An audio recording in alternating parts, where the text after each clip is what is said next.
জামালদহে নাবালিকা ছাত্রের মৃত্যুর ঘটনায় শুক্রবার মেকলিগঞ্জ থানায় লিখিত অভিযোগ দায়ের হলো। মৃতার পরিবারের অভিযোগের ভিত্তিতে পুলিশ তদন্ত শুরু করেছে এবং একজন যুবককে আটক করেছে। অভিযোগে বলা হয়েছে, হুমায়ুন কবির নামে এক যুবকের মানসিক নির্যাতন, হুমকি ও ব্ল্যাকমেলের জেরেই ওই ছাত্রী চরম সিদ্ধান্ত নিতে বাধ্য হয়েছে। পুলিশ জানিয়েছে, প্রমাণ মিললে আইনগত ব্যবস্থা নেওয়া হবে। পরিস্থিতি বর্তমানে নিয়ন্ত্রণে রয়েছে। উল্লেখ্য, বৃহস্পতিবার বিকেলে কোচবিহার জেলার মেকলিগঞ্জ ব্লকের জামালদহ এলাকায় সদ্য শেষ হওয়া মাধ্যমিক পরীক্ষার্থী ভূমিকা বর্মনের ঝুলন্ত দেহ উদ্ধার হয়। 15 বছর বয়সী জামালদহ তুলসীদেবী হাই স্কুলের ছাত্রী ভূমিকা বর্মন মাধ্যমিকের শেষ পরীক্ষা দিয়ে বাড়ি ফেরার কিছুক্ষণের পর বাড়িতেই আত্মঘাতী হন বলে অভিযোগ। চ্যাংরাবান্ধা উচ্চ বিদ্যালয়ের পরীক্ষা কেন্দ্রে বৃহস্পতিবার শেষ পরীক্ষা ছিল তার। বাড়ি ফিরে কিছু সময় মোবাইলে কারো সঙ্গে ঘন ঘন কথা বলা ও মেসেজ চলাচলি করছিলেন বলে পরিবারের দাবি। এরপরই গলায় ওড়না পেঁচিয়ে আত্মহত্যার চেষ্টা করেন ভূমিকা। পরিবারের লোকজন ও প্রতিবেশীরা তাকে উদ্ধার করে জামালদহ প্রাথমিক স্বাস্থ্য কেন্দ্রে নিয়ে গেলে চিকিৎসকেরা মৃত বলে ঘোষণা করেন। ভূমিকার বাড়ি জামালদহের হাই স্কুল পাড়া সংলগ্ন এলাকায়। তার বাবা জীবন বর্মন কাজের সূত্রে বর্তমানে ছত্তিশগড়ে রয়েছেন। মেয়ের অস্বাভাবিক মৃত্যুর খবর শুনে তিনি বাড়ির উদ্দেশ্যে রওনা দিয়েছেন।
মুসলমান এত নির্যাতন করছে, এবার গ্রামবাসী চোখটি দেখে না, চোখ নাই।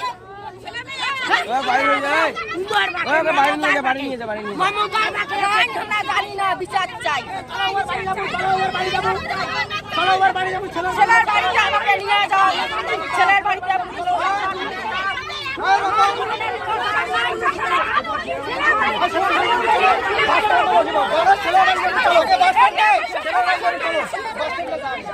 ছেলের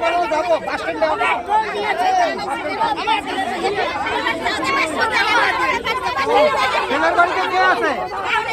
তাহলে লাভ কি আমাদের?